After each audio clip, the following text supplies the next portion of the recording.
Bienvenue sur la chaîne Pantera. Cette fois-ci, on va se retrouver pour une vidéo guide d'achat pour des voitures sportives pour 25 000 € maximum.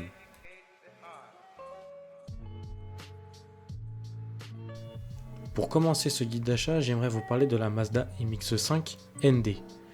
Aussi connue sous le nom de la Miata dans certains pays, fait partie de la 4e génération de ce modèle emblématique. L'année 2015 marque une évolution importante avec l'introduction du modèle ND. Successeur de versions précédentes, la Mazda MX-5 est un roadster léger agile, conçu pour offrir une expérience de conduite pure. Le modèle ND présente un design plus moderne et plus compact que ses prédécesseurs. La carrosserie est plus basse, plus large, plus courte, ce qui améliore son dynamisme visuel et ses performances.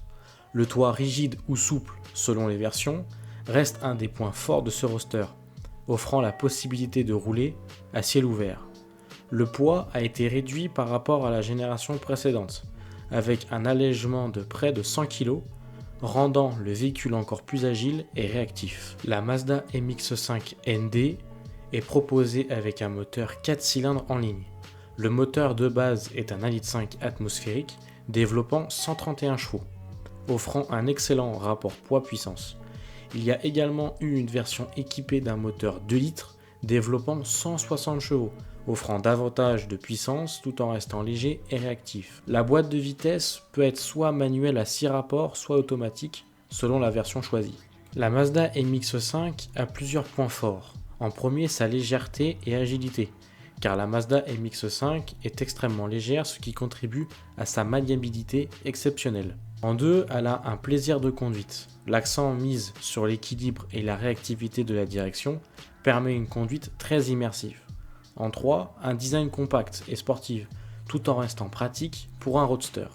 Mais la MX-5 n'est pas parfaite car elle a deux inconvénients. Un confort limité.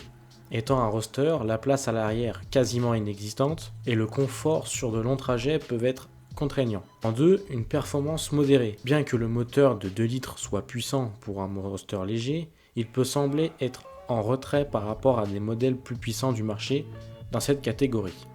Pour conclure, la Mazda MX-5 ND est un excellent choix pour les conducteurs recherchant un roadster dynamique, agile et amusant à conduire, avec son design rafraîchi, sa réduction de poids et son engagement vers une conduite pure. Elle continue de représenter un modèle de référence dans le monde des petits roadsters abordables et sportifs. Elle séduit particulièrement ceux qui privilégient le plaisir de conduite à la puissance brute.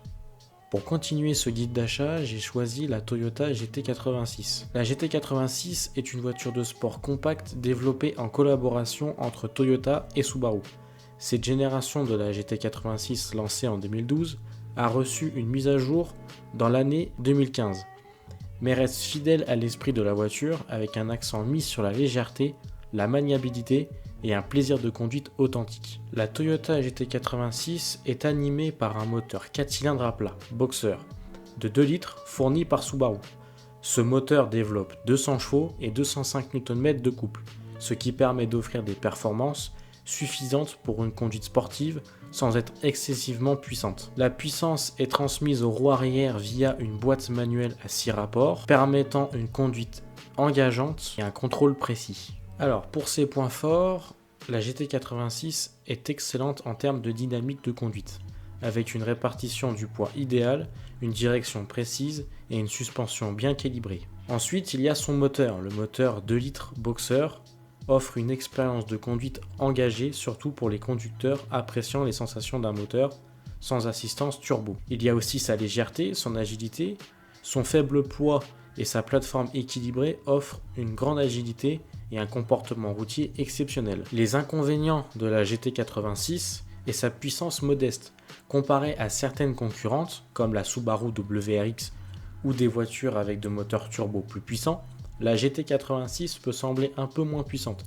Cependant, cela fait partie de son caractère axé sur l'expérience de conduite plutôt que la simple vitesse brute. En conclusion, la Toyota GT86 est une voiture de sport conçue pour les puristes, ceux qui recherchent une conduite connectée et engageante. Elle se distingue par sa légèreté, son agilité et son moteur atmosphérique à haut régime, offrant une expérience de conduite très dynamique, bien que la puissance soit modeste comparée à d'autres sportives.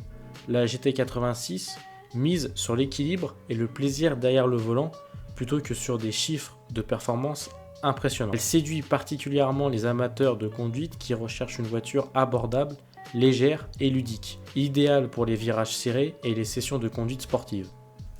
Pour finir ce guide d'achat, j'aimerais vous parler de la troisième génération de la Mini Cooper S. Cette version de la Mini Cooper S bénéficie d'un design modernisé tout en restant fidèle à l'ADN de Mini.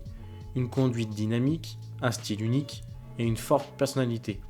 Le modèle Cooper S est la version plus sportive de la gamme, offrant plus de puissance et un comportement de conduite plus incisif. La Mini Cooper S est équipée d'un moteur 2 litres turbo à 4 cylindres qui développe 192 chevaux et 280 Nm de coupe. Les points positifs de cette Mini Cooper S sont sa conduite dynamique et agile. Le principal atout de la Mini Cooper S réside dans sa conduite existante et réactive. Sa maniabilité est exceptionnelle, offrant un plaisir de conduite unique. Elle a un style distinctif. La Mini a toujours un design iconique et reconnaissable, et la version Cooper S se distingue par des éléments plus sportifs et une silhouette encore plus marquée. Ses inconvénients sont un espace limité. L'habitabilité et l'espace à l'arrière sont réduits, ce qui en fait une voiture plus adaptée à 2 personnes qu'à un usage familial. Ensuite, il y a son confort. Bien que la suspension soit bien adaptée à la conduite sportive, elle peut sembler un peu ferme sur de longues distances. En conclusion, la Mini Cooper S est une voiture de sport compacte idéale pour ceux qui recherchent un plaisir de conduite pure et une expérience de conduite engageante, tout en bénéficiant d'un design unique et d'une finition de qualité. Bien qu'elle ne soit pas la plus spacieuse ou la plus confortable pour les passagers arrière, elle reste une option fantastique pour les conducteurs passionnés qui privilégient l'agilité, les performances et un style distinctif. Voilà, c'est la fin de cette vidéo guide d'achat. J'espère qu'il vous aura plu. J'ai essayé de choisir des véhicules qu'on voit rarement dans les guides d'achat. Je voulais aussi vous remercier pour vos commentaires que vous m'avez mis sur la dernière vidéo. Ça m'a beaucoup aidé pour m'améliorer. Et merci d'avoir regardé cette vidéo. Si cette vidéo t'a plu, n'oublie pas de t'abonner, à liker. Et je vous dis à très bientôt pour de nouvelles vidéos sur la chaîne Pantera.